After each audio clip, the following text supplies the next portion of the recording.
Hi, I'm Yinka, and this is The Hurt Locker, a podcast where we open a door into men's mental health. Coming up, I'm going to share something with you. I'm going to share something with The Hurt Locker.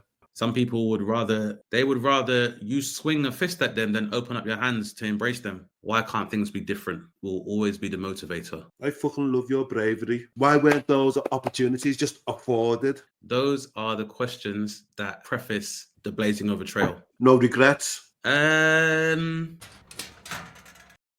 listening to The Hurt Locker, the podcast that opens the door on men's mental health. And tonight's guest, we have none other than Dane Baptiste. Dane, welcome to The Hurt Locker. Thank you very much for having me. Pleasure to be here. I'm so happy to have you here. And for want of repeating myself, I'm going to just let people know when we tried to record this earlier on in the week, but I was in a Premier Inn and their Wi-Fi was awful and it was very much like staccato interviews, so it didn't happen. So Dane has kindly allowed us to record a few days later. So I appreciate that. But the point I wanted to make was that when we've reached out to certain guests previously, they've said no. But when we've told them that you're coming on, or they've seen that you're coming on, then they're like that. Okay, let's come on the Hurt Locker. I'll come on the Hurt Locker. So props to you anyway. Oh, no, thank you very much. It's very humbling and flattering to know that I can have that kind of positive influence. So, I've not had any of the typical plaudits and awards and stuff you get in comedy, but having that kind of, I suppose, being able to give that seal of approval is just as valuable. So, no, thank you very much. And glad it's helped. Anytime. Thank you. And you know what? Sometimes I do think about that. People acknowledging who you are and the work that you do, etc. But it doesn't change who you are as an individual, if that makes sense. You know, you don't need the gong or anything just to be your authentic self. Absolutely, yeah. It's definitely been a repeated theme in my life where, I have always, or I'd say I'm privileged to enjoy the support of my peers and stuff a lot of the time, even though the higher echelons or authorities don't always acknowledge that contribution. But I suppose the way I always rationalize it is that when I started doing comedy and had the opportunity to express myself creatively, I didn't really think about plaudits and awards. It was just the opportunity to do something that I liked and make a living from it. So I always try to ground myself in that fact. When I do, my ego does kind of like get bruised. So, and I suppose bruised egos is part and parcel of life when we're willing to be frontiers, men and women, when we're willing to step outside of what people will say is the thinking of the day, as it were. Yeah. You know, when you try and do something that's alternative or say something that may appear alternative, you do stand out.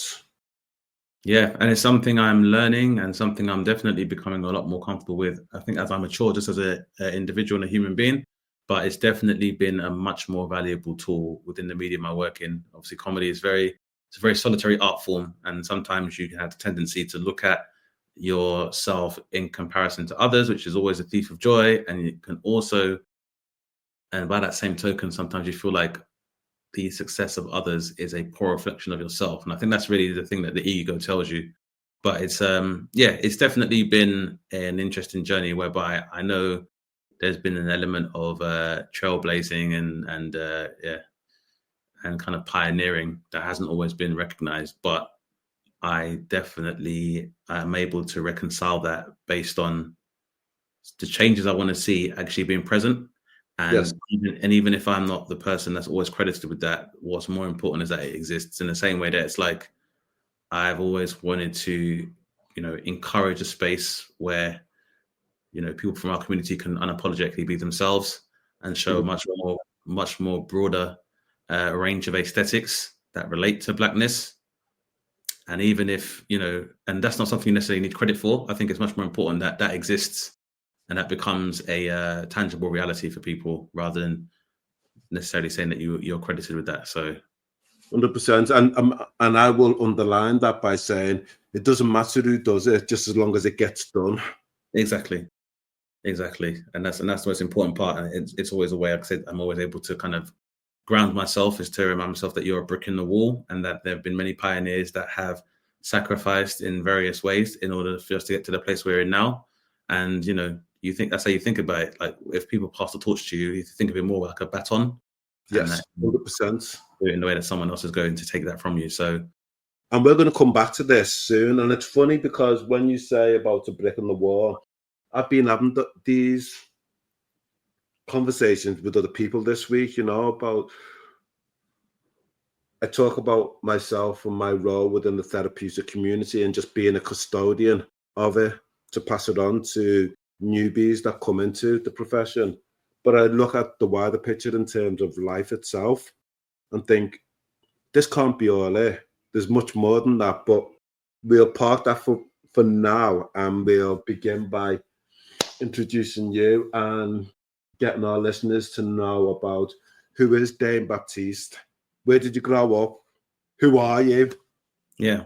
So I'm Dane Baptiste. I'm a comedian, a writer, at times been a producer, and occasionally an actor. I was born in and grew up in Southeast London, more specifically Lewisham. Went to school there. And yeah, I've been doing comedy now for 14 years. And it's been an interesting journey. Aside from that, like, do podcasting. I'm a friend, a brother, a father, and a son. And as I like to say, just to quote a comedian and an amazing philosopher, in my opinion, Bill Hicks, just indeed a part of a collective consciousness, subjectively experiencing life as a tight field of energy, and now the weather. But yeah, that's and now the weather, indeed. So tell us about growing up. What was that like for you? Growing up for me, I think that I'd say I definitely had a good childhood. I think that I credit a lot of that to my parents. I feel like they gave me a lot of opportunities. Some of them I didn't appear as grateful for at the time, but I think it was both for me a point of principle for my parents to make sure that I had all the opportunities they didn't have. And my mum especially wanted to immerse me in as many extracurricular activities as there were available. They highly valued education in academia, but also, doing sports and, martial arts and this, the Cub Scouts, loads of random stuff. So I had a really very varied experiences compared to a lot of my peers who themselves varied a lot, because I grew up in a predominantly white area, but I went to secondary school and spent a lot of time in predominantly black social circles then. Then I found myself in university in West Yorkshire, which again was like a largely predominantly white working class and Asian area. Then moved back to London, and since doing comedy, has probably been allowed for me to have the most varied interpersonal experience I've ever had in terms of the different people that I meet. But yeah, growing up was interesting. I think growing up in the 80s was interesting time. I think now we're much more aware of the economic times of the 80s and some of the emerging trends that came out of the 80s, but you wasn't aware of them as kids. So I guess my parents did a very good job of maintaining a certain standard of living for us, despite like the recession and the times that we're in. I think that so far as culturally, I think I definitely had a rich access to culture growing up. My family are based in London. My family are originally from Grenada. So growing up in Brockley is like quite a considerable Caribbean population, particularly from Grenada. My mum's got family in Huddersfield. My dad's got family and friends in Huddersfield. I spent a lot of time going to the States growing up, and I think that definitely was one of the larger influences on what formed my outward perception of things, and definitely what my motivations were. So in what sense? Well, I think because growing up in the 80s and 90s in the UK, the opportunity for what I call cultural reflectors wasn't as vast as you find in the States. And by cultural reflectors, I mean, today, when you are a Black person or any person of color, you're much more likely to see representation of yourself, whether it be in mainstream media, whether it be in advertising, as aesthetics then. And it's much more normalized now to see reflections of your culture, whereas that wasn't the same in the 80s. And particularly depending on where you lived as well, it's probably a lot easier for you lived in a metropolis like London, and maybe to a lesser extent places like Manchester. But compared to a lot of the diaspora, I think that going to America definitely exposed me to what seemed to be a much more advanced version of the diaspora's culture. In the States, I'd see, you had like BET, so you're seeing black people in adverts all the time. I think going to the States in the 90s really definitely definitely helped my artistic inspiration, because spending summers in Brooklyn, again, you see so many other cultural reflectors. Brooklyn has an enormous Caribbean population, and a much more thriving one and conspicuous one.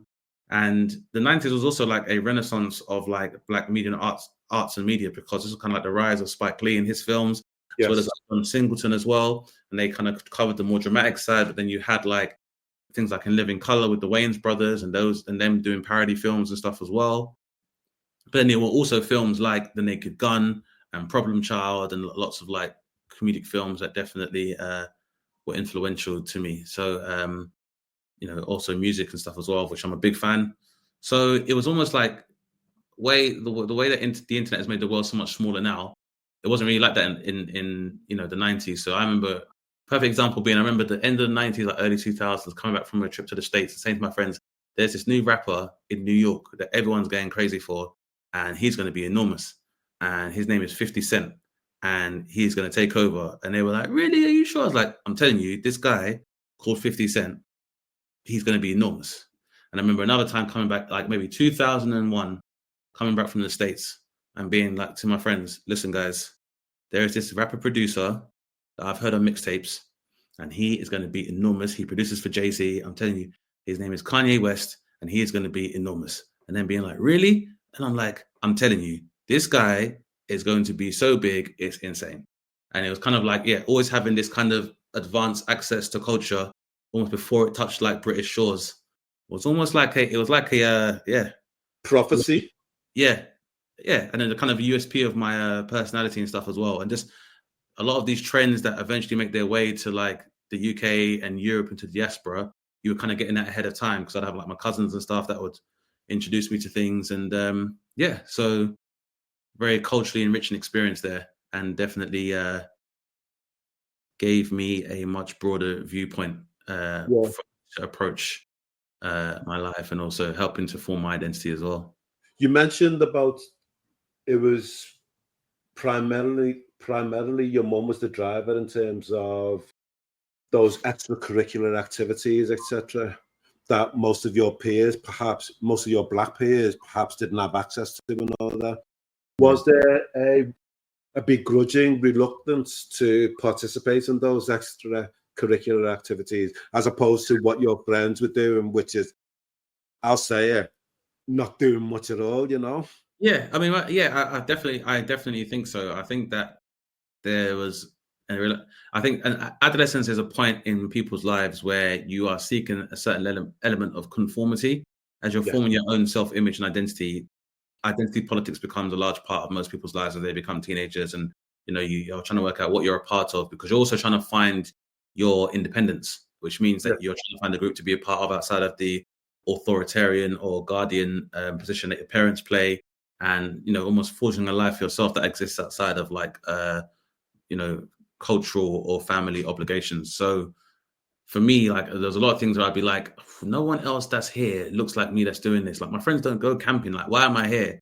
And I always just found myself at my comfort zone. And I feel like that definitely helped me to form my comedic voice, because comedy, when it's not being done professionally, is always used as a very effective icebreaker, which is why people introduce speeches, or when someone is doing like a public address, they'll try and use jokes as an icebreaker, kind of disarm and relax everybody. And it's also helps with rapport building.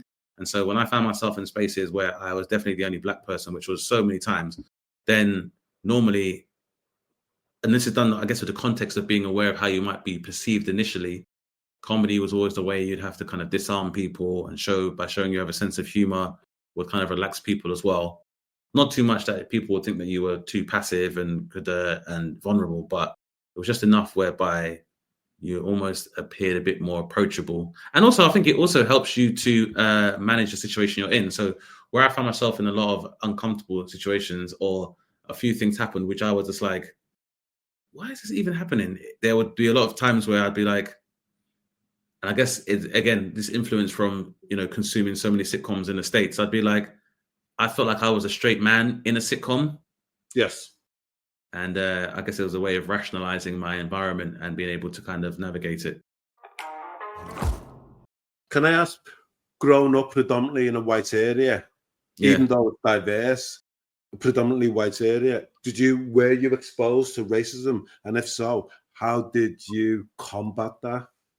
It's a good question. And I think that it's a question that should be asked to all people of color, and particularly Black people, because I definitely equate early experiences of racism to early experiences of sexual trauma or sexual objectification, because it's something that can happen where very often for someone to form their racial identity, you're told, you're not asked, if that makes sense. Yes. So for me, like, I experienced casual racism at the age of like 7 and 8. And then I remember talking to my older sister because I didn't understand what the word meant and why people were saying it. And she was only 2 years older than me, but I believe gave a very good explanation. It was just like, some people will hate you because of who you are and they're just stupid. There's nothing you can do about it. And I felt like, she was definitely giving me the best kind of way to soothe or help to self-soothe that she knew.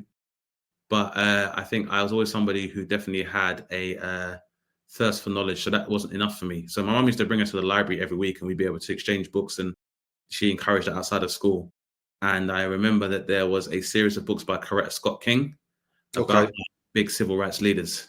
Yes. I remember reading about Martin Luther King and reading about Malcolm X. And at what age? That 8. So it was really early for me. But I think these books are designed for children to be able to understand. So it was quite early for me. And I think that initially, and I think this is largely due to upbringing, ideologically, I kind of gravitated towards earlier Martin Luther King, maybe non-violent, maybe integration kind of thing. As opposed to Malcolm X? As opposed to later on in my life, where definitely more towards Malcolm X and what people refer to as a lot more militant. But what is interesting is that at some point, both of these perspectives and ideologies converge. Absolutely. So, that was kind of interesting to know as well. But I think, my early research into becoming aware of self was essential. And I think definitely a beneficial practice for me, because at latter points in my life where there were maybe people using more casual or flippant racism, or what today we refer to as microaggressions. Yes. I was a lot more attuned to it and could respond to it. And that in itself led to a lot of problems, because delinquency is definitely conflated with young Black men and precipitates as like multiple exclusions from school systems.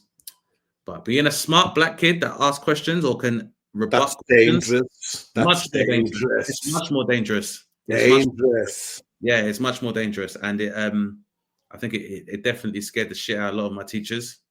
And where some kids might talk about being bullied by other children because of their appearance or because of their platitudes, I was getting into it with teachers a lot of the time. And I recall like my last 2 years, when I was like year 5 and year 6.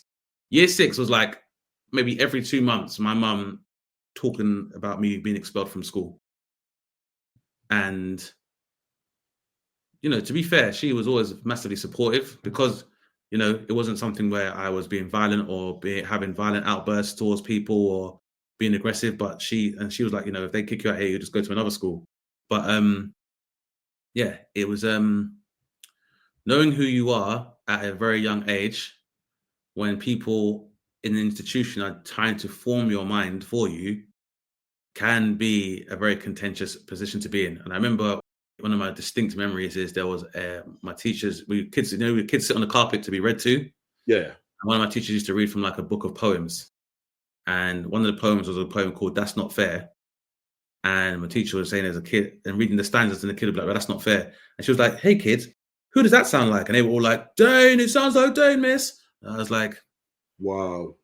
Well, even this is not fair, because you're singling me out in front of a whole class. So I don't know what you expect me to say, because this would break most children. And that's the one clear memory. And the other clear memory I have was my last day of school. So in my class, because I have a twin sister, So in my twins class, there's like 6 black kids in her class. And in my class, there's 3, 2 girls and myself, and then my sister and her friends. And I remember going into my sister's class. I think I was like getting one piece of work, like kind of finished before the last day, just to complete everything. And then there was like a brief period of like saying goodbye to my friends and stuff. And again, like, you know, I enjoy doing the whole comedy thing and stuff. And I think I was making a few just off the cuff jokes to my friends. And my sister's teacher, Miss Taylor, she goes to me, "Oh, what are you doing in here? Oh, Mr. Funny. Well, let me tell you something. No one's laughing with you. They're laughing at you. And I don't imagine you'll go very far in life, Dane." And even then, at 11, and I know a lot of people have this story and they tell it from the perspective of how traumatic it was for a teacher not to believe in you and try to dampen your spirit. But for me at 11, I was kind of like, well, this is the last day of school and I'm not even in your class. And yet somehow you are threatened by the popularity I have in your class. And then I kind of was aware of the power that humor has to combat against, you know, being profiled or being attacked or being microaggressed. Because once you respond with violence, it's much easier for people to just... You're beaten then. You're aggressive. And so it was kind of very easy for me to kind of be like, it'd be very easy for them to be like, well, he can't be handled the rest of it. But to be able to have a teacher lose their cool awakened an awareness and a power in me that I have probably carried to this day. So I'm going to say this. Maybe I'm talking from my perspective and my own observations, because in fact I was the only black boy in my class growing up and that. But it feels like you were ahead of the curve at such a young age. Yeah, I think you were self-aware. I'm not saying that I wasn't, because I know my early teens, etc., when I went to diverse school, that was a game changer for me. Yeah, but me too. You're 9, 10, 11. You've got the hotspurs, as it were, to be able to retort.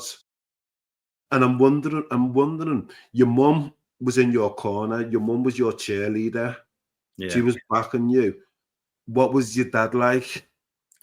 My dad was, and he's been like this to this day. My dad has a trait which I sometimes reflect on my own life and feel like if I exhibited it more often, maybe I'd get in less trouble. So my dad is someone who's very intellectual, and well, actually, more I prefer to describe it as wisdom, because intellect is a very subjective thing that academics and self-professed intellectuals like to compartmentalize certain sciences and certain fields of study, because by being like, I'm an expert in this particular field. I hate that word, experts. Yes. So they like, I'm an expert in this field, and that makes me a more learned person than you.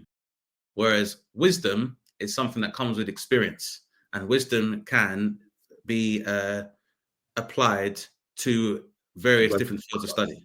Yes. So I'd say my dad is a very wise man. And now when I think about, like, my dad would read maybe 3 or 4 papers a day, or he could get his hands on, then he'd always be sitting down and watching like Question Night. And he cut a very intimidating figure in the household. I think that's the case for a lot of men when they look towards a patriarch. Yeah. But my dad always came across as very stoic. Like, I was a very short kid until a certain point. My dad is like 6'1", and always seemed like he was kind of brooding. But I think he's someone who learned that he's someone who waits to be asked, or he will be asked rather than he'll tell people. And sometimes that's probably a very good way of displaying his wisdom, is that he will wait to be asked rather than tell. Mm-hmm. Whereas I think for me, sometimes I will tell people stuff with the supposition that everyone knows this kind of thing. And sometimes I don't contextualize the things I tell people without taking into account ego and pride and how people's self-esteem is linked to their ego. So sometimes I'll say things as if it's obvious, not understanding that some people's truths and the truths that they internalize in order to kind of maintain a certain level of, well, in their eyes, happiness and cognitive dissonance. And I can always be someone that kind of interrupts that, which in itself can be problematic if you are the person that, if you're the messenger. That's why they say don't shoot, because sometimes people don't like the message. So absolutely. I think that he's so he's also always been kind of also someone that is quite quiet. But were you afraid of him growing up? Yeah, definitely, because it's the way that intelligence and wisdom would be displayed. So, for example, sometimes when my friends or kids go out, they'd be like, "Oh, I'm gonna be out past curfew because I had to be home at midnight." And when I was at what age? Until I was 18. Lucky you. Yeah. Well, how about yourself? Earlier, a lot earlier. Oh, really? Yeah. This is what I mean. Yeah. Yes. So my parents were insisting on it, and getting to the latter parts of my teens, that got really frustrating when people were going out and they could stay out a bit later. And my dad was like, "I'm not moving on it. So if you don't like it, then you're free to find a hostel or live somewhere like that. If you want to live in a hostel, that's absolutely fine. But I will tell you that in a hostel, you don't have somebody making you dinner on a Sunday and making you rice and peas. You won't have somebody that brings you to America every couple of years. They're not going to take you to Disneyland that often. And, without a national insurance number, you're very limited the amount of jobs you can get. So you can either work in Sainsbury's and you can get paid this much, but then, it's not going to be that, it's not going to stretch that far." So he really broke it down. And I'd almost be like, "Dad, I'm not a bad kid. Like, why are you doing this?" And his reply was that in the eyes of the law, you're 18. And that means that you're an adult, which means then you are able to be accountable for your own actions and decisions. Until then, I am your guardian and I'm responsible for you. And so these are my rules. And I was like, okay. And you never pushed back on that. That conversation was the push. That was the push. But it was for me, I guess. But for me, there was an element of reverence for my parents, whereby, sometimes parents can say things which can be kind of dismissive, and they may not always realize it when they say, like, "Do as I say and not as I do." Yeah, or a parent might say to a kid, like, "Don't smoke," and they themselves smoke. Yes. And it's judgmental, but it definitely makes, when someone is growing and forming their perception and their idea of truth and morality, it's very hard for them to follow an example if your behavior defies the example. 100%. So with my parents, it's like, if they didn't buy certain things for me and make any extravagant purchases, it wasn't like they were buying stuff for themselves. It wasn't like my parents themselves, I'd see them behaving badly and then they would just be like, "Shut up," and not explain themselves. Yes. They set a very good example. So it wouldn't, so it was kind of like where sometimes I knew about people that would shoplift or steal and stuff. I'm like, there'll be no way I could explain to my parents, because my dad would say something like, "Well, if you really wanted something, why didn't you tell us? Because if you really needed it, then I could have the conversation and make it happen. Or if you can explain why you need something, then I can understand." So there'll never be an excuse to steal. And, it's the same thing where it's like, why do you want to go out? If there's a reason you want to go out, you can tell me. There's a reason you can stay out. But it was even down to, like, sometimes people will be like, "I'm staying over at my friend's house." My parents were like, "You're not staying over at anyone's house. You're not staying over at anybody's house." And again, I used to think, like, well, I guess I'm just first generation Caribbean. They don't play this stuff. But I look back now and I completely understand why. I know exactly why they don't let me stay over people's houses. 100%. Because it's a much easier way of explaining to, like, a 9 or 10-year-old, "Oh, you can't stay there because somebody might molest you," is insane. Yeah. It's not insane, but it's a very difficult. You don't say it. It's not spoken about. It's not spoken about. But they, I understand why they would do it now. And so I just think that I had a good. As I said, I had been able to steep myself in my culture, and there was certain there's certain, I guess, a certain outward. There's a creed, obviously, of being a member of this community, whereby it was like, you don't defy your parents. You set an example when you're outside of the house, and you conduct yourself in a way that is not going to, embarrass your family. And I wholeheartedly believed in that.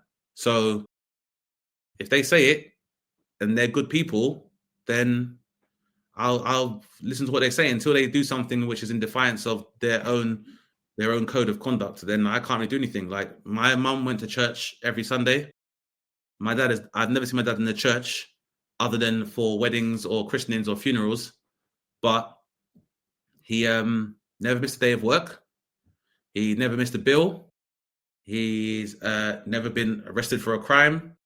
So his moral conduct in many ways has always been a lot more superior than a lot of men that I known. And so I think obviously a lot of people can romanticize their fathers and the idea of a father, but even now as a fully grown adult and a father myself, like my dad was a good man. So What's your emotional relationship like with him now as you've gotten older?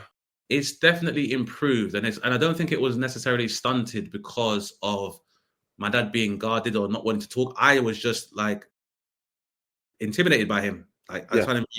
So I definitely, when I moved out and as I've gotten older, I've definitely made it a point of principle to just speak to my dad on an equal level as an Yes. adult. Adult to adults. Yes, rather than, because sometimes when you give your parents the status of parent or guardian, there's a pressure for them as well. And I think sometimes we can be very inclined to forget that our parents are all human beings themselves. They have their 100%. own dreams, their own fears, their own traumas that 100%. they are sometimes even working through to this day, if at all. My parents come from a generation of people where therapy was unheard of, particularly for Black people. Yes. And they were trying to manage this phenomena of not having no access to psychiatric help against the backdrop of some of the most severe discrimination that the diaspora experienced post the Windrush here. I'm gonna, okay, if it's all right with you to explore this, have you, first thing before that, has your dad ever told you that he loves you? Yeah. He's put his arms around you and held you and said, son, Dane, I love you. He has, but not sober. And that's interesting, isn't it? yeah. That's interesting. That's not to say, but then the thing is, sometimes I think, but if you asked him, would he tell you? And I'm sure he would. Of course he would. He'd be like that. Of course, what you asking me that for? Yeah, but at the same time, but there's been times where he has made an effort to tell me that he's proud of me, or like even like I feel like a couple of Christmases ago he'd be like, you should tell me more often when you're on TV so that I can tell your aunt and tell the family. Because obviously I haven't seen you in person, but I know you're brilliant, and that's enough really. But at the same time, it's kind of like, I guess I try to follow his example of masculinity. So, and again, we'll touch on that. Yeah. My dad really has, and a lot of men, because they are the title of like provider and stuff is kind of projected onto them. Yes. And so a lot of men are just like, I'm doing my job. So men almost have to act coy when you are grateful, show gratitude towards them for their presence, and be like, well, I'm just doing my job. And my dad's kind of that guy, like, well, I'm just doing my job, and I'm your father, I'm supposed to, blah, blah, blah. But yeah, sometimes I have to be like, I think for me, my dad has told me that, but I also feel like it's important for me to tell him as well. And I say that because my dad came here when he was 15. So his interaction and his access to paternal guidance and even reinforcement kind of technically stopped at that point. Yes. And yeah. I think it's important to give people the grace of understanding. A lot of time people can only emulate what they've seen. 100%. So he would arrive at a point where there wasn't someone in person always there to tell him I love you. So knowing how to do that can be very difficult, especially when the cues where other people, like for example, when you look at dominant and white culture, if you're a white person, you can look at a rom-com and know how you tell somebody you love them because it's suggested to you. Yeah. Or you can look at a soap opera and see people that look like you experiencing the throes of love and passion, and so it's very easy for you to emulate. Whereas when you come from a community and you come from a people who's only have recovered their humanity for a short amount of time, much less being able to explore so many different aspects of like love and romance and the entire emotional spectrum, it can be a very big ask to, or more simply put, when the whole world tells you they don't love you and they hate you, it's very hard to come home and be like, I love everybody. 100%. So I always have that context when I deal with my parents' generation and their friends and family. But my dad is, but also, and this is again a key aspect I think of his personality. He's definitely somebody of actions speak louder than words. Yeah. Yes. And I guess also with me, I saw a lot of my friends who their parents might be like, "Oh, I love you, son, and well done, son." But then for a larger part of their life, their father is absent. Yeah. And so for me, it's like, I think I definitely see acts of service as more of a love language than someone just saying it and using that That's your reinforcement. father's love language for you. Yeah.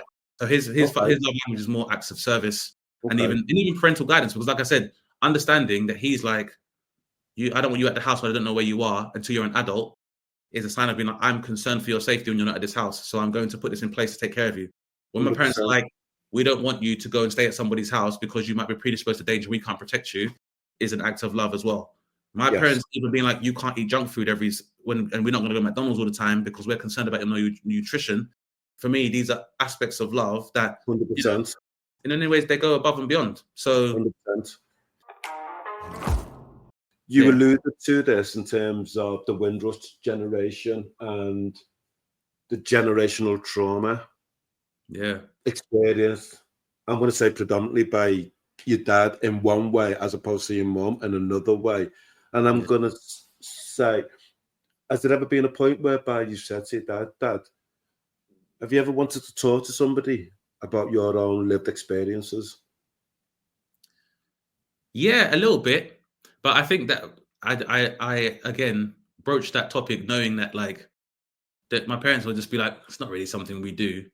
So the first thing I've always done is say, if you want to talk to somebody, you can talk to me. And I've always said it to him. And, and this has been, part of this is a confidence building exercise for me as well. 100%. How old were you when you were saying that? Recently, this is like in the last 10 years. This is not like... See? Yeah. Okay. So for me, it's like saying to my dad, and also, but then that's also been a process of myself having the process of being able to see my parents as people, not just as my parents. Yes. And having that context when I do look at or critique the flaws they may have, rather than being like, oh, you're not a nice mum to me. It can be like, you are a woman who's experienced some pain and some trauma and you process it the best way you can. And in the midst of all that, you find the best way to present the best version of yourself to your children. And so, and the same for my dad. So I basically, if my dad's stressed out, it's not really he's just shouting at my mum, and my mum and dad are arguing. It's like, it's two people having a rough day. I've been in a relationship before. I know when it's shitty. Yeah. They've been doing this for like 40 years. So anything you're doing for 40 years, someone's going to get on your nerves. Your closest friends after 40, if you've been friends with somebody for over 10 years and they've not gotten your nerves once, then how close is the relationship? True. So yeah, I just have that context when I talk to my parents and just say, you can talk to me. And I feel like sometimes my dad would be a lot more open if he'd had a drink, and that's fine because it'd be almost be like a catharsis and just be an outpouring. And when I was younger, and he'd reveal a lot more about his youth and how he grew up, and I'd learn a lot more about him in that way. That feels hidden the way you're talking now. Oh yeah, definitely. That you want to have those conversations, but you're being respectful of. Yeah, well, it's respectful, but I think it's more to do with the fact that I want to determine best practice for them, because there is this stoicism that just pervades the Black community. I don't want to be someone that walks in and be like, you guys are doing it wrong, because I don't know what you're experienced to come and tell you how you should process this, because that's not my right to tell you. Whatever you've done has allowed me to thrive and brought me to this point where I'm relatively habeas corpus and have sound mind and body. So I'm not going to come and tell you what's wrong. What I think is much more useful is just to provide what we call today a safe space.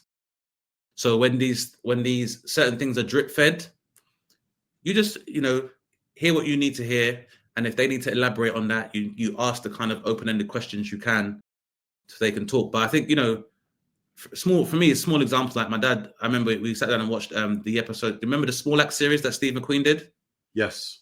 So the episode The Mangrove, I watched that with my dad, and and he was kind of like, yeah, man, that's what happened. That's how it went down. And for me, it's like, okay, so I know more about you than you've necessarily revealed. And you know what? I realize now as well, I feel like maybe in the way they perceive it is they're protecting us. You know, I'm going to share something with you. I'm going to share something with the Hurt Locker. My dad was a brutal man. Brutal. And I'm going to triple underline that. And I never shared that with my kids. Because why should they have to know that this is what happened to me? Yeah, I get Does that make sense? It makes total sense, because you might think you're robbing them of an image of, grandparents that, like, that they're not privy to or they have no control over. I think your children caring about you sometimes, they can, that's generational trauma as well. That there can be an element of powerlessness where you can't protect your own parents from their own trauma, can make you feel bad as well. Yeah. And so I totally understand why that is as well, because it's like it's just the act of selflessness and love that I don't want you to have to shoulder this. Sometimes this dies with me. Yeah. And, I think on a personal level, my upbringing, me being a father, a parent, because I knew what it's like. Yeah. I could never pass that on to another human being, let alone my own flesh and blood. I say it all the time to people, like, human beings, we have this fascination with, there's a number of different kind of science fiction fascinations we have, and one of them is time travel. And what we don't understand is one of the most effective ways we can time travel is therapy, and for us to address traumas, because your actions in the present of protecting your children from the knowledge of your father's brutality, that also helps the Inca in the past, because now it's a bridge. Yeah, it's a bridge, because consciousness is a constant stream that it's all connected. So now, by you doing that, you've already proven to young Yinka, I'm a better example of a father than he was. When you grow up, you will be better than he was. Yeah. And even that as a tool can be more effective than maybe you having the strength to hit him back. 100%. And also, you've also invalidated his behavior. And this is the other thing that people don't understand, is that when you repeat a behavior, because that's how some people are. Well, I was bullied, and so, So what? I was abused, so I'm going to pass it on to the next person. That doesn't make sense. I'm all right. I'm not even hitting them as hard as I was hit, but I turned out okay. Did you though? Because what you're doing is you are validating the actions of that person by an eye for an eye makes us all blind. Right, and you're also validating their behavior, because now when the paradigm changes, or the people in the paradigm change, and you're in a position of power, you're doing the same thing. When what you could be doing is killing the proverbial monsters under the bed. And like 100%. You said, that shit dies with them. 100%. You touched on it, and I just wanted to explore this in terms of the Black community. Stoicism. Yeah. And this thing to be, it's played out. It's played out. I haven't watched Mr. Loverman. Yeah. I don't know if you've watched it yourself. I haven't watched it yet, but I've heard of it, yeah. And it's this perception of how we are perceived, as it were, the way we act, all these tropes and stereotypes, etc. But I'm going to relate it specifically to mental health. I'm gonna be direct with you in terms of people growing up from the Black community who you've known, who've struggled with their mental health, who've never reached out for support. And how's it been for you? It's a shame, I feel like I've lost friends because people in my life have refused to address their traumas. I think that as simple as friends coming to terms with their sexuality, I've lost friends. Their egos. When you say lost friends, are we talking suicide? No, just people that have been so determined to hang on to the image they think that they should represent, that they just won't let me in. And there's only so much you can do for somebody who doesn't want to live an honest life, at least with themselves. There's only so much you can do because people are so guarded. They're guarded to the point of aggression. Like, some people would rather, they would rather you swing a fist at them than open up your hands to embrace them. And that's how deep it runs with some people. So, yeah. True. But, I think even though sometimes I don't feel like I've lost direct friends through suicide necessarily, like, you can hear about suicides and it can still touch you and still affect you as well, because I can definitely understand when some people do choose to take their own lives. What's definitely preceded that, because the ideation of losing connections with humanity or losing connections with other people and feeling like the world will be better without you not being here is definitely something I've experienced myself. So when I hear about it, maybe secondhand or from someone who's a friend of a friend taking their own life, it's terrible, because you just think, it's a feeling that nobody should have, really. And it can be real sad. I remember there was a comedian I knew, a friend James, who I'd worked with. We met on an improv course, and he ran a few gigs around like Southwest, like Surrey area, like near Kingston. And he used to book me for some early gigs, and this is at a time where comedy was at its very, very base level, and I didn't know where it was going to go and how effective it was going to be. And he got me paid work very early on, and then just heard secondhand that he took his own life, and this was like 10 years ago.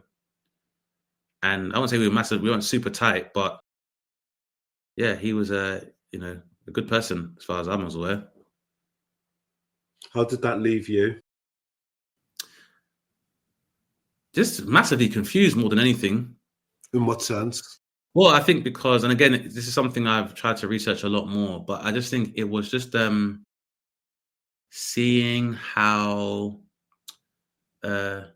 people that are have experiencing suicide ideation, it's kind of like, when people get hypothermia, but they feel super warm before it really, because the nerve endings are dying.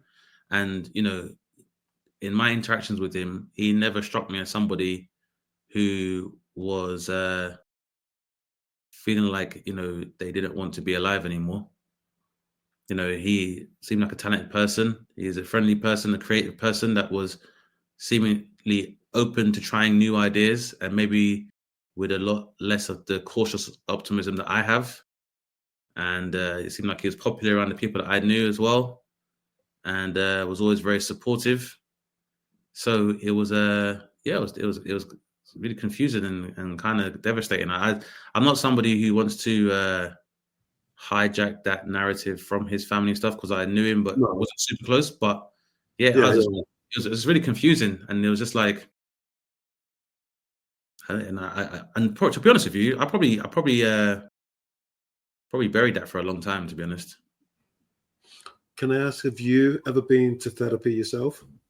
Yeah, and I have a therapist. I go weekly. What led you to that? I'm smiling now. Yeah. I'm smiling with a happiness. Yeah, no, it's good. No, it's my second time. The first time I had a therapist was my girlfriend at the time recommended it, because she thought that I was too prone to anger sometimes, or that maybe I wasn't really dealing with my newfound celebrity that well.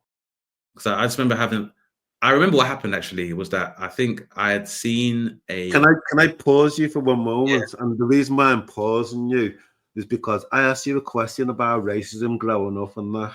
Yeah. And how you dealt with it. Mm-hmm. And you kind of swerved it. Oh, yeah. And you didn't... And my expectation was whether or not you became combative in terms of dealing with it. Yeah. I'd say massively combative. Okay. Yeah, okay. super combative. So you kind of swerved that. Yeah. Okay. Yeah. No, I can. Okay. So that links now to when you're talking about your. But the thing about racism is that it's important to make sure that we are talking, understanding if we're dealing with racial rhetoric or racial prejudice versus dealing with institutional and structural racism. So I guess for me, the institutional side was when I noticed that, like, sometimes in primary school, like kids who I was friends with in school, I wouldn't get invited to their birthday parties. Yes. And because their parents would think, oh, he's a bit too this and that. So we get invited to certain birthday parties. And then it was kind of like the double standard in how teachers dealt with conflict and stuff. Yes. Whereas the rhetoric, I think for me, was much easier for me to deal with because, like I said, I think that racism or racial rhetoric, why it's so effective is that, you know, a lot of our community, in the most part, like most people, have to consume the same media as everybody else. And if that media doesn't show you, it's very hard for you to see yourself in an equal position to the dominant culture that it does portray. Whereas for me, like I said, I'm looking over the pond to the States. So as far as I'm concerned, there's nothing cooler than black people. Okay. So But you've got that outlet. I've got an outlet, yeah. You had that outlet growing up. I've got an outlet. Like, I know where my parents are from. I go there. I've been to the Caribbean. I go to the States. I'm in New York. Knowing your history. I know my history, yeah. So I know who I am.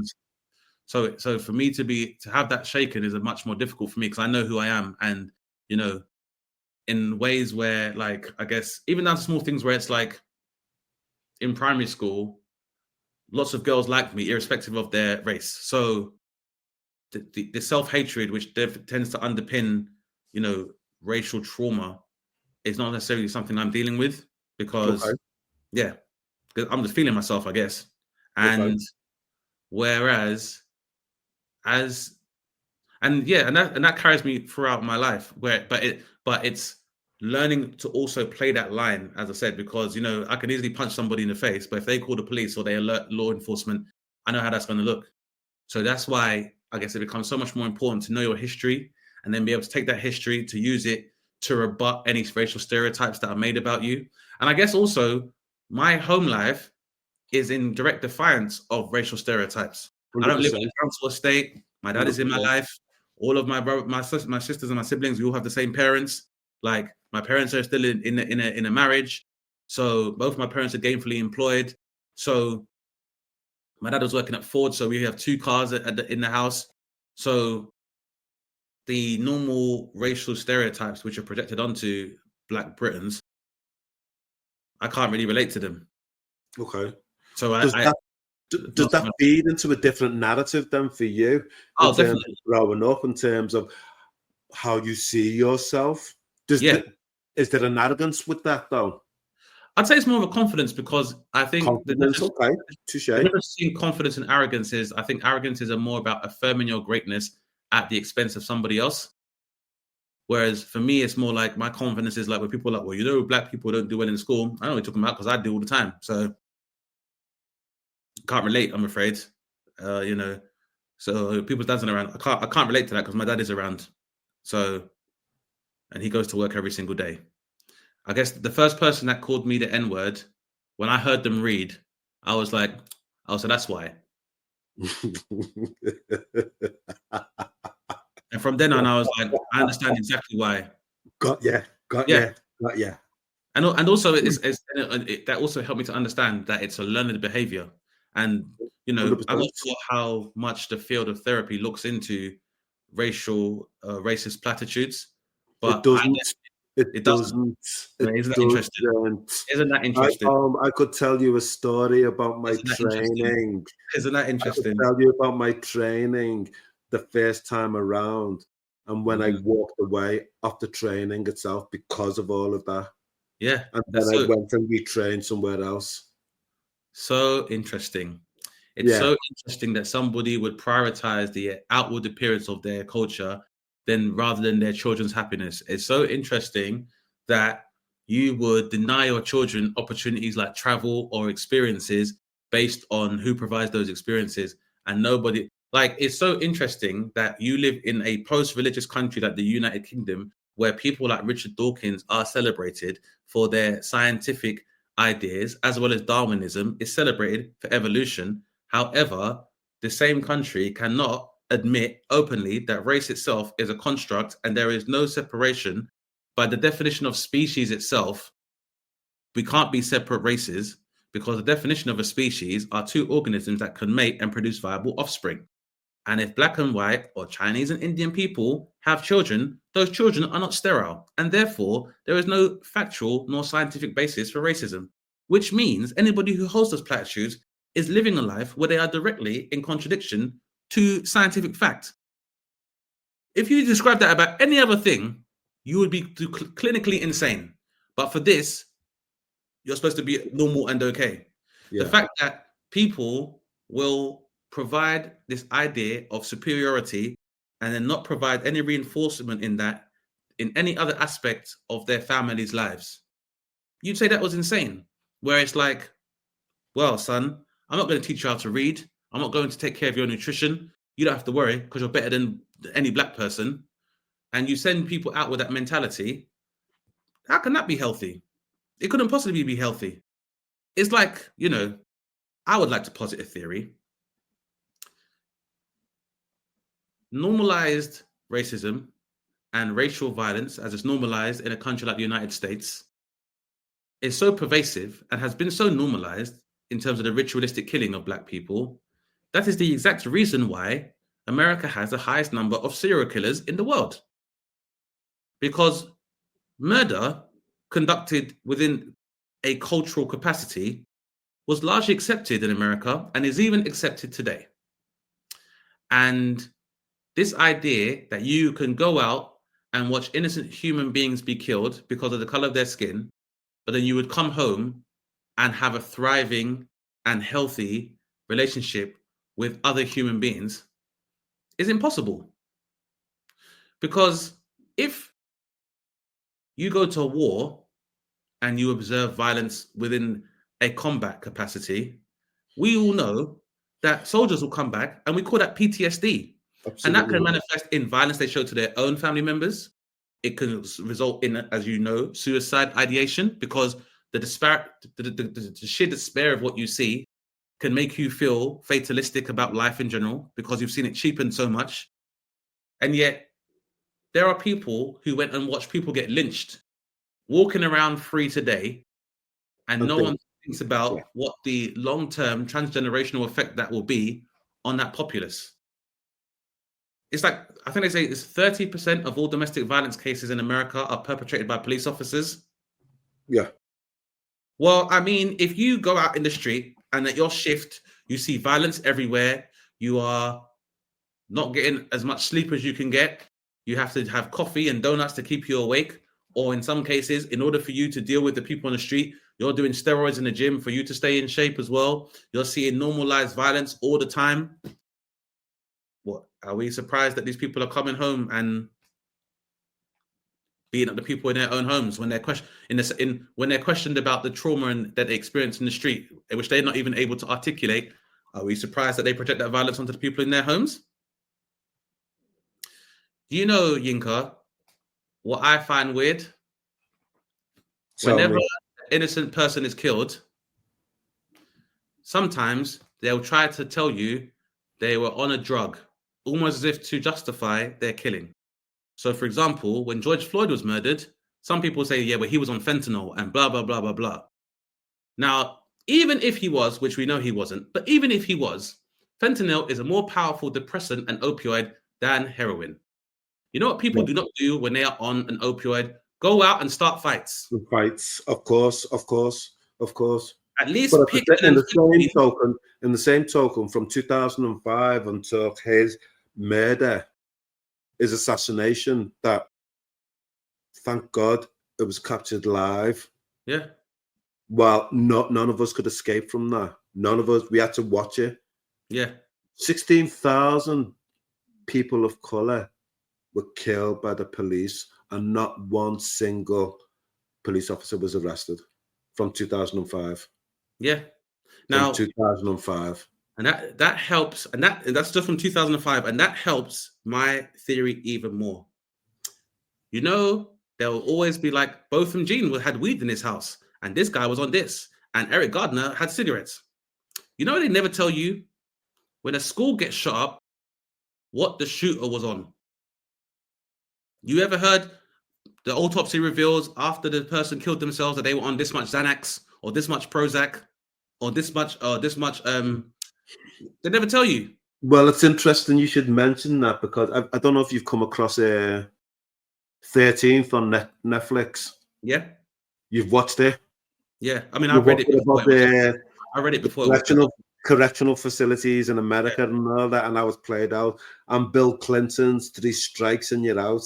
yep, And then when the opioid epidemic yep, kicked in, it was then seen as a mental health issue. But yep, the crack situation yeah. was seen as a criminal issue. And it, Well, I mean, when you talk about Bill Clinton, the most conspicuous example is the one of Ricky Ray Robinson, right? You hear about the guy who had earlier suffered a head trauma, I think maybe to a bullet wound, but he basically had the mental age of a 15-year-old, was so had such a severe retardation that he was eating his last meal before it was time for him to go to the chair. And they said to him, "Do you not want to finish your meal?" And he said, "It's okay, I'll have it when I get back." That's how little he understood about the situation he was in. And that's the Clinton administration. The Obama administration introduced the drug courts, where they created an entirely separate legislative process for opioid addicts because they understood it to be a health issue as opposed to a issue of criminality. But then that's also because, but then Richard Nixon explains that he couldn't openly say that we are going to go to war to suppress the blacks here, which is why they introduced the war on drugs. And that's the reason why, for example, being caught with crack up until the reformation of the Rockefeller laws carried a heavier sentence and mandatory sentencing than with powder cocaine. So, but again, I guess that was the darker side of my experience of like looking to the States. I was going to ask you about the inspirational, aspirational, but also the contradictory elements of Black America and on your visits there as well. Yeah. And sometimes I wondered about hope. Yeah. Because in order for you to be a comedian, you've got to be hopeful that things can be better. What I do, I do what I do because I'm hopeful that things can be better. Yeah. But I'm wondering sometimes, how often do we feel as if we're like Sisyphus pushing that boulder up in there? Very, very often. Very, very often. I can definitely I empathize with you and I understand how you feel, Yinka. That not only do you have to deal with the confines of the institutions that have linked neuronormality to whiteness, but there's also the resistance to the services you're trying to offer and the help you offer from people that look like you as well. Because like you said, this endemic stoicism within our community, the supposition that mental health is something that only white people experience. And this is something that a learned behavior that's kind of inculcated into us as well. Because before they used to tell slaves that if they wanted to be free, that they were crazy. Yeah. So, it's a very similar method of brainwashing, unfortunately. But yeah, definitely to feel like Sisyphus, I completely relate. And yeah, in terms of the hope, I guess it's always, I think it does take a lot of work, but there has to be enough grounding where you're almost like, it's more like the Omega Man. That even if I'm the last man, I still represent a incarnation of humanity.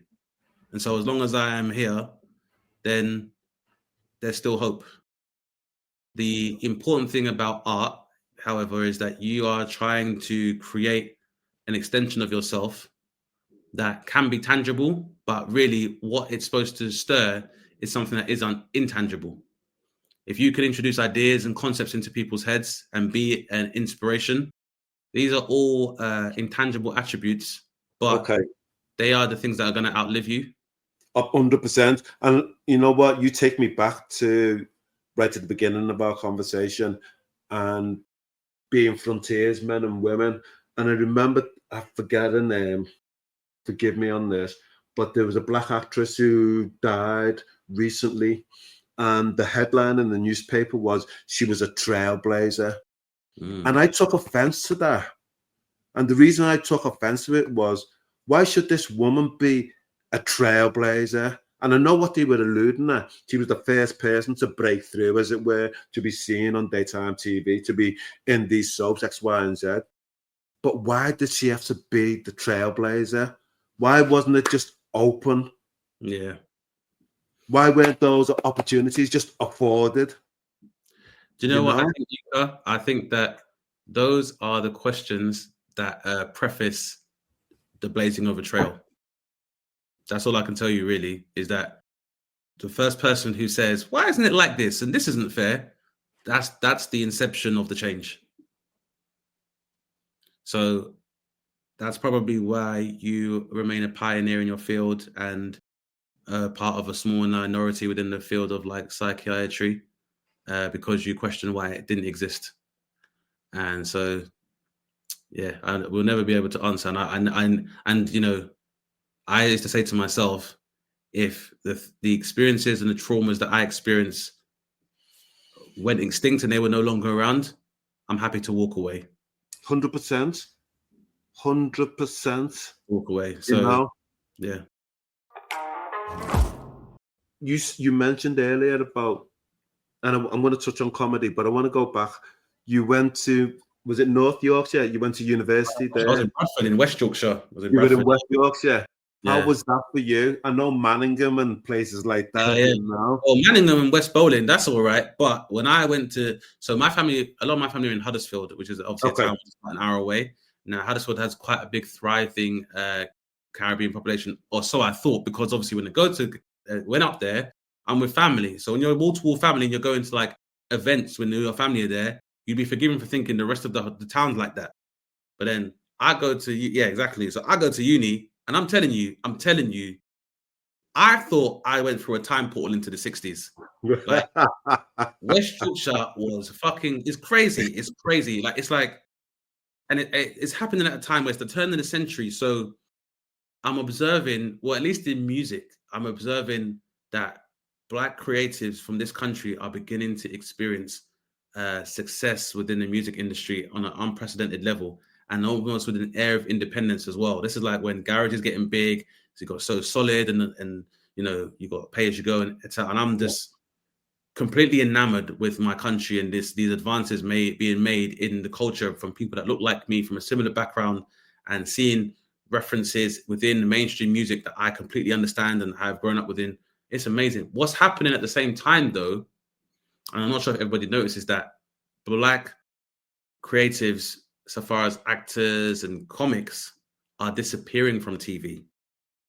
So a friend of mine, another comedian called Travis J, said something amazing this year on a podcast where he said, music introduces culture and comedy explains it. Interesting. So, as culture is being introduced, the opportunity to provide explanation is being eroded from our screens. So The Real McCoy is no longer on TV, and Get Up, Stand Up is no longer on TV.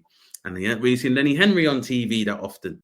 And then like Blouse and Skirt isn't on anymore. So all of these Black comedy formats that existed are beginning to disappear. And even more problematically, they're being replaced by mimics like Phone Jacker and Bo Selector and Little Britain and don't go there. Don't go there, please. Don't go there. Go on, continue. And they are replacing us with these mimics, whom, to the untrained white gaze, are being mistaken for aspects of Black culture. So then, even when people aren't necessarily trying to be offensive, they're repeating these distorted versions of the culture back to you. Okay, I'm just going to mention a film, Tropic Thunder. Oh, yeah. Jesus. Yeah, exactly. Tropic Thunder. It messed up for so many reasons. Even though I think it was trying to parody the phenomenon. Oh my God! It fed into. Like it fed into it. Yeah, it fed into it because I guess what they didn't realize at the time is that by having this absence of Black actors, you're not giving the reference point that people can see this as a parody, and also because the presence of Black actors is so seldom seen. Because I remember the early noughties as well was the time where they were trying to like begin to move the street dance into whiteness, because you had like Save the Last Dance, and there's Julia Stiles with Sean Thomas as the black guy. And then it starts moving towards Honey, where it's like Jessica Alba, and she's Latina-ish, but then she's also passable by the time she's in Sin City with Bruce Willis, and then she's good enough to be in a film with a white guy. And then it goes even further. So now there's no more Sean Thomas, it's Channing Tatum. Yes. And now it's like trying to give credit, like the street dance and then the break dancing to white guys. And as I said, like Ali G is becoming more and more successful now. And I'm hearing people kind of parrot these kind of like, is it because I was black and all these things? And I'm like, I can't believe, and I'm like hearing about these musical acts traveling the country, and I'm like, but then I'm in Yorkshire, I'm like, these people have no idea about black people at all. Absolutely. They have no idea. They don't even, these people barely are aware that black people live in the UK. And I realized that for a lot of white people in the UK, if they don't have a black person playing for maybe their local sports team, they have nigh on no interaction with black people at all because they're not seeing them on TV right now. And this is years before anything close to a streaming platform or everyone really has access to Sky or cable. It's like the early noughties. So their opinion of black people is massively skewed. And that's just the rhetoric side of it, as I said. What I'm dealing with in real life as well is my friends, we go out to Leeds. I can't get in no clubs. Say that again. We're going to Leeds to go out on Wednesday because it's student night, and they won't let me into any clubs because I'm black. Not only that, if I get into a room, the bouncer won't let me into certain rooms in that club because he wants me to stay away from the white girls in there. His words, not mine. And that was in Creation in Leeds, sometime around 2002. I don't think it's a club anymore, but how did you respond? I can't get into Creation. I can't get into Townhouse in Leeds. Livingston's in Bradford won't let me in unless it's Monday and it's an R&B night. And my friends are in Sheffield. And if they don't say you can't come in because you're black, they'll say your t-shirt is name brand. You can't come in with those type of trainers. You wouldn't like it in here. They play R&B down the road. So I'm dealing with basically to me, this is Jim Crow because I know my white friends have got coke and they got weed in their pockets. They're not even getting searched when they go into clubs. They're not even getting questioned. As I said to you before, how I've grown up, I didn't really touch a spliff or really drink alcohol until I was like 21. But my criminality is presumed by the time I walk up to the door. 100%. And it's not just me. It's my cousins. As I got older, I found out my cousins, 7 years younger than me, having the same experience. You're having to go and you're being told you can't come in here without girls. So now you got to meet, and you have to then go and meet girls on the queue and make sure it's too threatening to them, so they're not scared. You can't. Some girls are scared of you. Asian girls are scared to talk to you because if other Asian boys see them, they don't want to be attacked. Cardio. And so these are all your experiences that you're having as well. And then there's the navigating the waters. Dark stuff. Then there's the weirder stuff where it's like I'll be walking somewhere or I'm coming home from like the shop and a random white guy from my course wants me to walk him home because he's kicked off with somebody or had something with someone in a bar. And in his head, if they see us walking together, they won't kick off with him. True story. True story. He's like, if you walk with me, they won't start the fight. Like, when we get into the fight, who's gonna save me when the police come? Yeah, and that didn't just happen once. That happened like twice when people. It's like, Dane, these guys might fight us. Are you gonna come down? No, I'm not coming down because if I come down, when the police arrest me, who's gonna help me? And this is what's happening. And there's that side. There's the weird fetishization side of people that have not really seen black men before, and then there's the fear and fixation with the black phallus. Yes. Where it's like people want to sleep with you, or they might want to sleep with your friend, and then be like, well, I want to be in a relationship with you. And I'll be like, well, that's not really going to work. And then you're the bad person. There's There's the suggestion. There's also the thing where it's like, oh, Dane, I saw this girl that you might like. Okay, tell me about her. She's black. Okay, go on. I wasn't aware you guys have other criteria. This is like what I'm dealing with. And then once a woman of another race is interested in you, because then you're also going to become a pariah. Yes. Oh man. Yes. Everyone else can try and have sex with the same girl. God forbid you're even seen talking to her on a platonic level. Everyone's shitting themselves. 100%. Because apparently I walk into the pubs and I just whip out my dick and slap it onto tables, knocking over glasses and stuff. Oh my God. Look what he's gone and done. What he's gone and done. Oh, what's he gonna do? It's an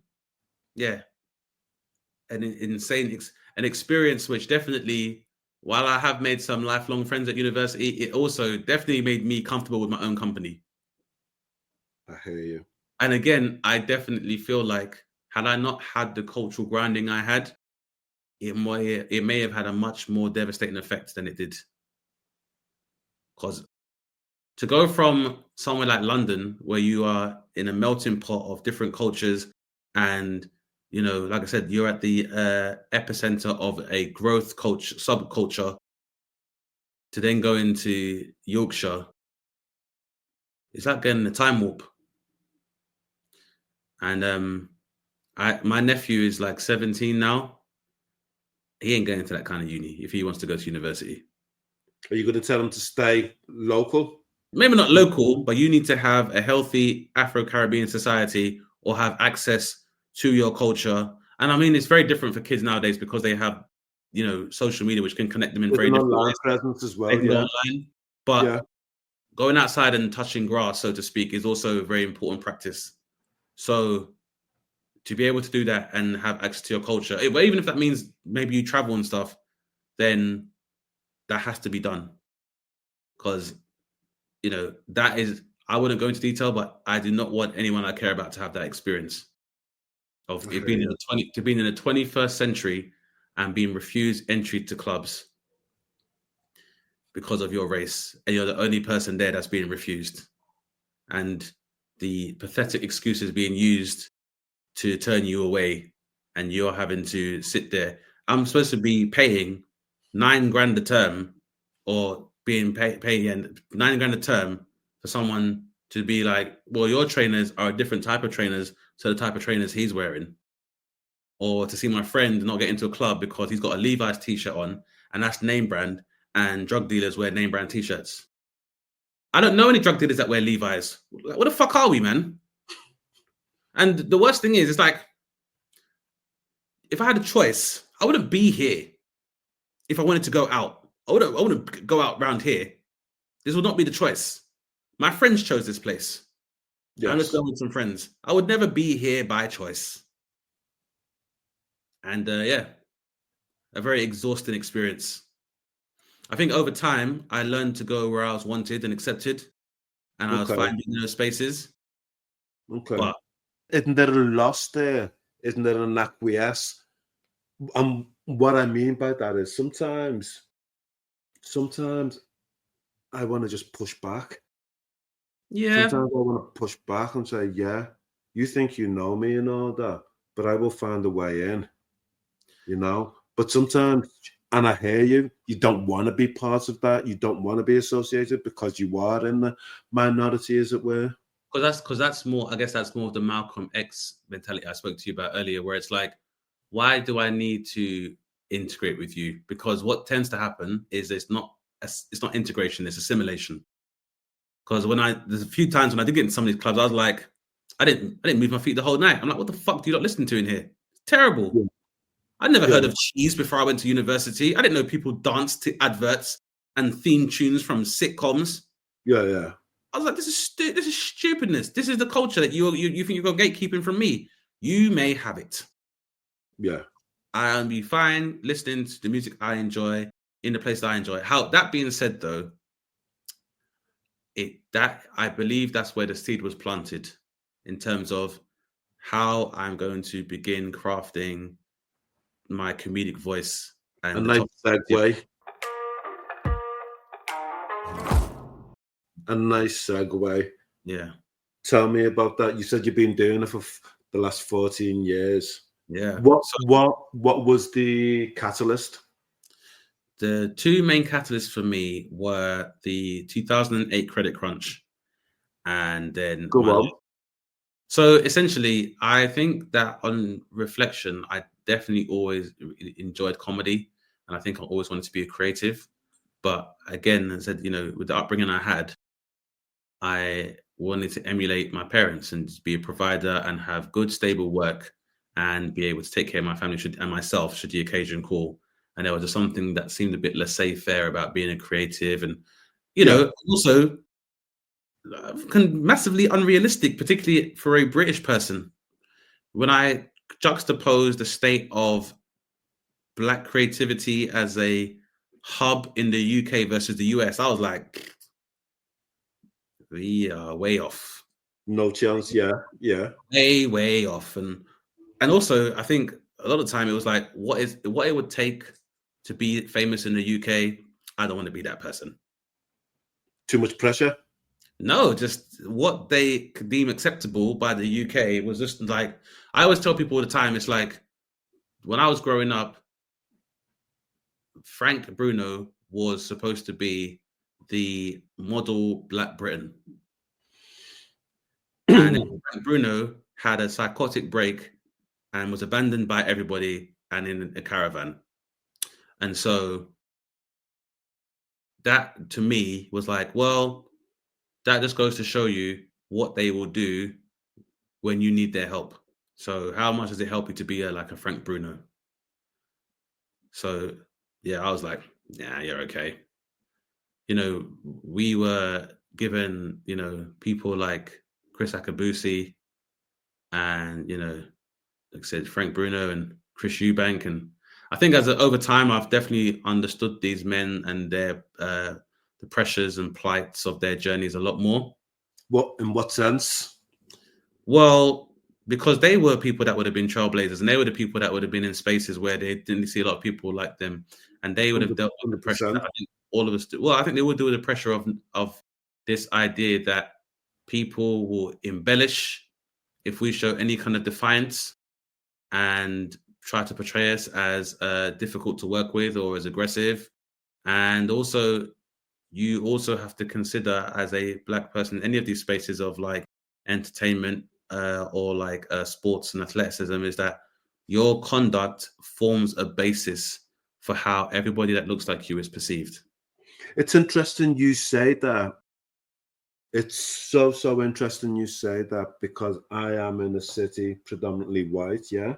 Even though it's got the oldest Black community, it likes to talk about. Yeah. In Europe, and the oldest Chinese community.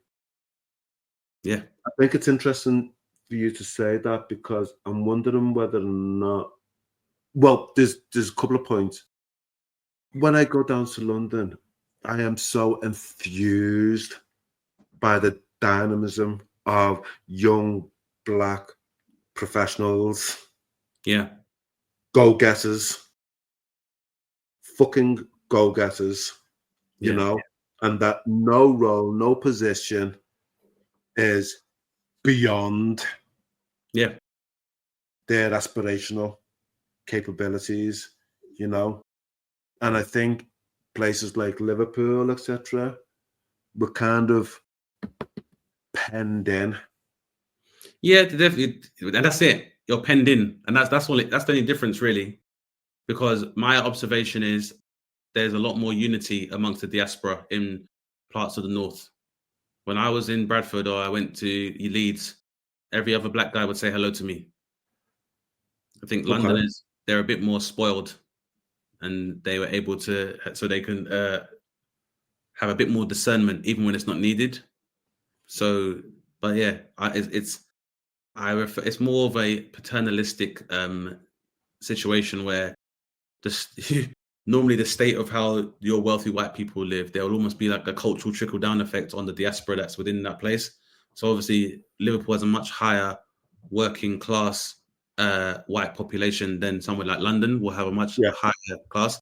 And so by that token, in terms of trickle down effect, Black executives or Black professionals will be more aspirational. And while it may appear that, Black Scousers aren't necessarily as aspirational, what they definitely have is a lot more solidarity, I think.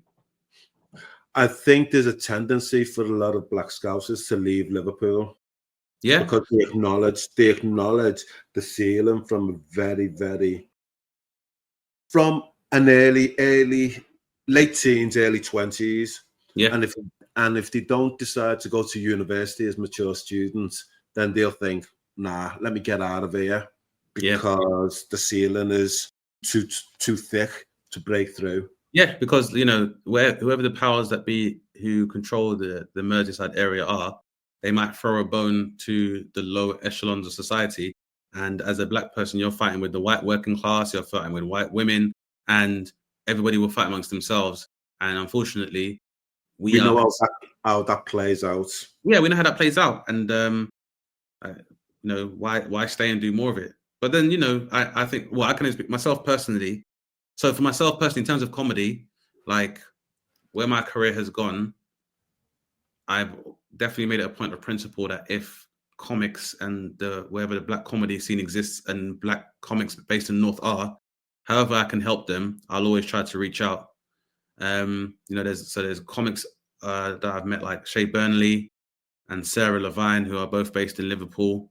And, if I can ever refer them to contacts for work, whether it's in Liverpool or outside, I'm always happy to do that. Or if there's an opportunity where they want me to come and perform, then I do my best to make myself available. If my name can help raise the profile of the night, then I'm always prepared to do that as well, because I understand that the adversity that the diaspora are dealing with outside of a metropolis like London, or maybe to a lesser extent a Manchester or a Birmingham, then I'll definitely try and help, because I know exactly what it feels like to be one of very few in a space. So solidarity is a big part of what influences my work and my conduct in my industry. Does it mean sometimes that people perceive you as being outspoken? Oh, massively. And sometimes, like, I'll even meet comics that aren't from this country, and they'll be like, "You go kind of wild on social media," and I'll be like. And sometimes that being said, there is sometimes some truth to that, but and that has caused problems for my career before. But at the same time, fuck it, someone's got to say something, innit? No regrets? Too few to mention. Too few to mention? Yeah. Like, I can say, even to this day, I've never caused any physical harm or loss to any other human being. I've never been arrested, charged, imprisoned, held on remand, nor tried for any violent crime. And I don't have any debts. So, and there's nobody that can say, I've had bad breakups, and people might say I'm not very nice as an ex-boyfriend, but I've never harmed a human being and never earnestly raised my hand in anger to somebody. And so, but yeah, and also, and at the end of the day, like, most of the people that have become my adversaries, objectively, have not turned out to be very nice people. And what normally happens is that over time, people tend to realize that the truth will out. It will in the end. And sometimes it's very hard to see when you are in the midst of conflict. But yeah, I think that it always comes out. And even if it doesn't always benefit you, going back to those same examples, I'm very far from the activist that someone like a Martin Luther King or a Medgar Evans or a Malcolm X or Rosa Parks was, or even a Darcus Howe. But I met Darcus Howe's wife, and she was like, "I know who you are, and you're doing well." And that's probably been one of the better plaudits I've had over all of the comedy awards that I might have been nominated for. How did that feel? Humbling, but massively validating. And at times, and I hope you can relate, at times where I feel like I am definitely alone on my path. You've mentioned that twice now, that loneliness, that isolation. Yeah, because I think being by yourself and being alone are two different things. 100%, 100%. But And you can walk into a room yeah, filled with 200 people at a party, and you can be alone. you can go to Australia, a whole country, a continent masquerading as a country as a black person, and you will feel very alone.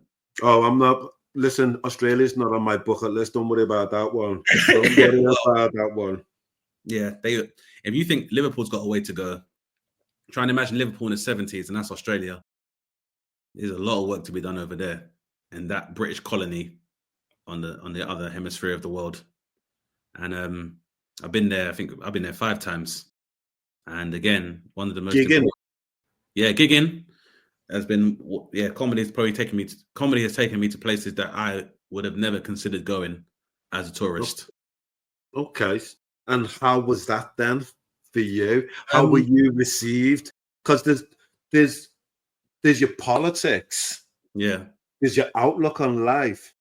There's being in that space where there's all these beliefs, these tensions, and yet there's the audience who wants they say, now make me laugh, Dane.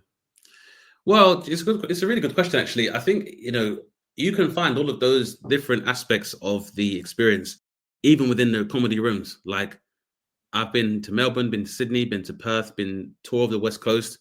Now, Sydney is seen by most as a metropolitan city within Australia, and obviously having the Opera House and having a thriving and rich LGBT community. But if you go North Sydney, that's very different. You go North Sydney, you walk onto a stage, and a white lady will still grab her handbag, even though you're on the stage, or clutch her husband, or it's crazy. But two things I think helped me to navigate that. One being knowing who I am and knowing I should be here, and also having enough belief in my ability as a comedian to change people's attitudes. 100%. Yeah. 100%. The other thing is, again, being like, you have to do it for there. Somewhere in the UK, there is a black dude on the open mic circuit who's getting his act together. And by the time he gets here, this has to be a different place for him. So, you blaze a trail.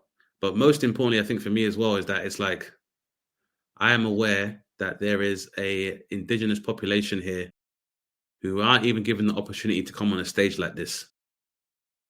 And I'm going to be damned if I come here trying to monopolize the experience of racism and anti-blackness in Australia, when what I'd rather do is provide a good example for those indigenous Australians, and more importantly, kind of open up like the comedy equivalent of diplomatic relations.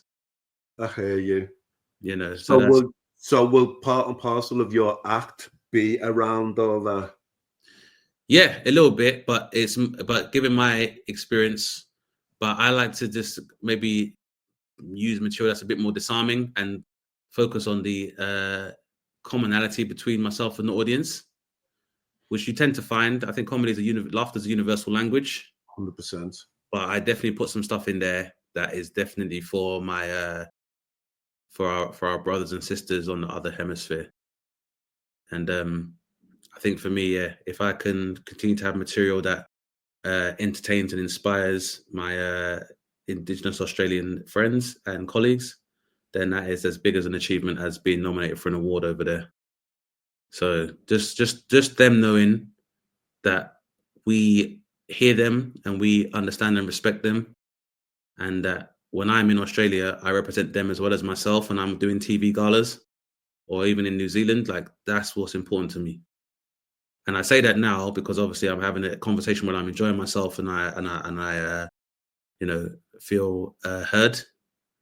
But I think it's good to kind of affirm these things, because sometimes your ego will make you forget it. What's most important? You know what? Maybe you can give Jamie Oliver some pointers. I'd love to. Well, it's funny because one of the comedians, a good comedian friend of mine, Nigel Ung, he first did a video on how bad Jamie Oliver was making Asian dishes like fried rice. He became Uncle Roger, so he went viral, and now he's become an internet sensation who was a very talented comedian. And he one day did a video on how crappy Jamie Oliver was at making rice. It went viral, and he has been able to open himself up to a whole new fan base around Southeast Asia because he's Malay Chinese, and he opened up himself to the entirety of the population of Southeast Asian comedy audiences, as well as the diaspora who exist like in places like Australia. And he's now back in Malaysia, where he's opened up his own restaurants doing fried rice properly. Stop it! Brilliant things. It's a really inspiring story, and generally, I hope to do the same. Like, I've had the privilege of performing like in Johannesburg and stuff as well, and I got to meet like amazing comedians from Nigeria and from Malawi and from Zambia, and obviously from South Africa as well. And I really hope to be able to go there a lot more regularly and connect there as well. And also, like, I've done shows recently in like the Netherlands, and I've definitely expressed the desire to open myself up to the kind of Afro-Dutch community as well. Yes. Suriname community, isn't it? Yeah, absolutely. Massive Surinamese, Curacao, and yes. these and then I went on a cruise. So I went on a cruise in 2001 with my family on a Caribbean cruise, and I was opened up to the richness of the Caribbean as well. I think for a lot of us, we think that like Caribbean is like the British West Indies. When there's the Dutch West Indies. I went to Martinique, that's the French West Indies. Yeah. And this whole new world where even more diversity exists within the Caribbean as well. And for me, it was like even the culture which I attach myself and derive a certain level of esteem from is even bigger than even I've given it credit for. And so then that was almost such a powerful experience that, again, go back to uni, I was like, I'm definitely not coming out with you guys. I don't need to. This place is small potatoes to me, but it's now I want to act upon that. And how can I connect with my global community, with my work? And that's like a big part of my goals moving forward. And it's not that I'm like a segregationist or I want to be separate, but it's because I believe, and again, it's a theory, is the richer you are as yourself, the more you have to offer the world at large. Yeah. And that's a community as well, is that we can't hope to integrate if we are a broken people anyway. And or change. If we're broken on a psychological basis, and if the world won't acknowledge our trauma, we have to do that intra-communally ourselves. And can I offer this? I fucking love your bravery. Oh, thank you. Likewise. No, I love what it is that you're doing. I really, because sincerely. Sometimes I don't know what the fuck I'm doing. So I really appreciate it. I generally sometimes I'm like, what am I even doing? Do people even care? Do people even know? People care. People know. People listen. Yeah, and sometimes you think, I wish my bank balance reflected this adulation. You know what? That's ego. Absolutely. That's ego. Because at the same time, when I feel like that, and that's just from ego stemming from the fear of being able to provide for my family, because I never wanted to be like a creative or like a jazz musician where I'm doing something new and trailblazing, but I can't feed myself. For me, it's just because I also understand that peace of mind is something that money cannot buy. And when people do talk about money and fame and esteem, I always say to people, listen, Alexander McQueen was in haute couture, and he was in the most lavish and expensive rooms with all of the movers and shakers, and his mother died and he refused to live in a world without her. And part of me respects that. You know what? It's funny you should mention him, because I've still got the Star Wars edition of The Face with him that he produced, and it's stunning. Yeah. Stunning. It's funny. You referenced Bill Hicks as well. Yeah. I think legend. And these were just two examples of human beings who who were willing to, for want of a better phrase, go against the grain and, Yeah. and ask, why can't it be like this? Yeah. And just do it. That's the existential question that I think has guided my work for the last 14 years. And I think that since I've been in the industry, the external pressures of being in show business make you sometimes worry about other aspects of the celebrity that you think that should matter. Like, do you get invited to the parties and the premieres, and do other people know you? But again, I'm thankful that I have like a girlfriend that understands who I am and has to remind me sometimes if I falter, and remind me of what's important to me. And yeah, that's, as I said to you, it's like, why can't things be different? Will always be the motivator. And I think that that's the precursor to the hope that we need. And I think right now we might be on the cusp of needing that mentality more than you and I remember, or recorded memory. I think a lot of the people around now at our age, we may have some idea, but there is a younger generation that have not had that experience. And I do not want us to backslide into a state whereby they have to have the same experience as our predecessors. Yeah, but it's a bit like an oil tanker, a super tanker. It can turn around, but it moves fucking slowly. Yeah. That's But the the issue. main thing is, but it does move, but you have to, but that also requires somebody working that rudder and working that wheel. Because if you just get complacent, especially something like an oil tanker, very easy to fall asleep at the wheel. It's true. So you just have to keep, wits about you. Keep navigating. 100%. Can I ask? I think I know what you're going to say. What you'll say. Who's the most important person in your life? My daughter. I knew you were going to say that. I never thought I'd be that person, because I just think it seems easy and cliche, but oh no, definitely, without doubt. And the second most important thing I'd say is her mother. Okay, well, I'm going to challenge you, and I'm going to say the most important person in your life is you. You're the expert of you. That makes sense as well, because you have to be the whole to be able to contribute to these people. 100%. So that makes sense. And I think where I've had some struggles mentally more recently is that I've had to remind myself that you are the best asset to your family when you feel whole and of sound mind and body yourself. So no, you're absolutely right. You know what, Dane Baptiste, this has been a bloody pleasure.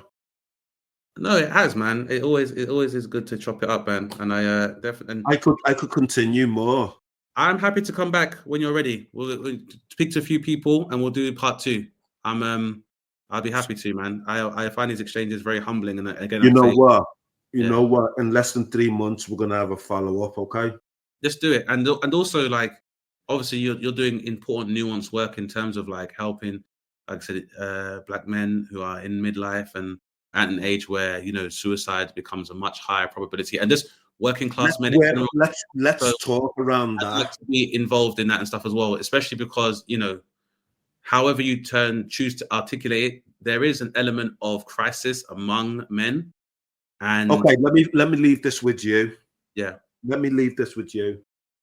The Office of National Statistics quoted less than 3 months ago that suicide increases had been on average 6,500, but it was the highest recorded since 1999. Okay. Mm-hmm.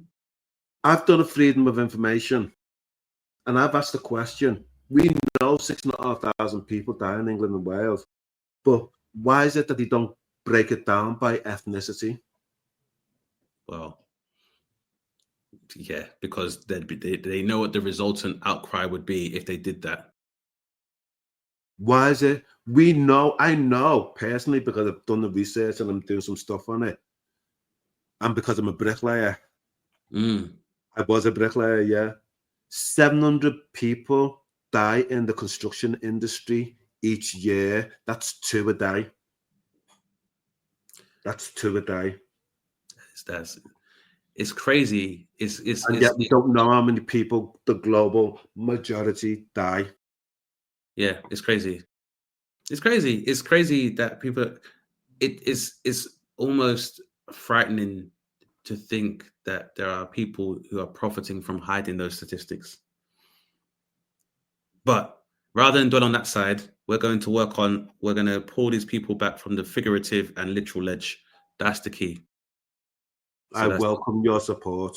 No, absolutely. I'm behind you. And I'm going to tell you this as well, Yinka. I might be on TV and shit. Your job is infinitely more important than my own.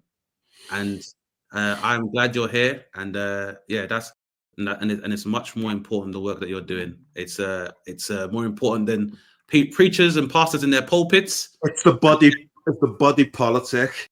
There's all connection. Anything that goes on in Gaza affects us. When you stub your little finger, it affects your entire being. Yep. It's the same thing.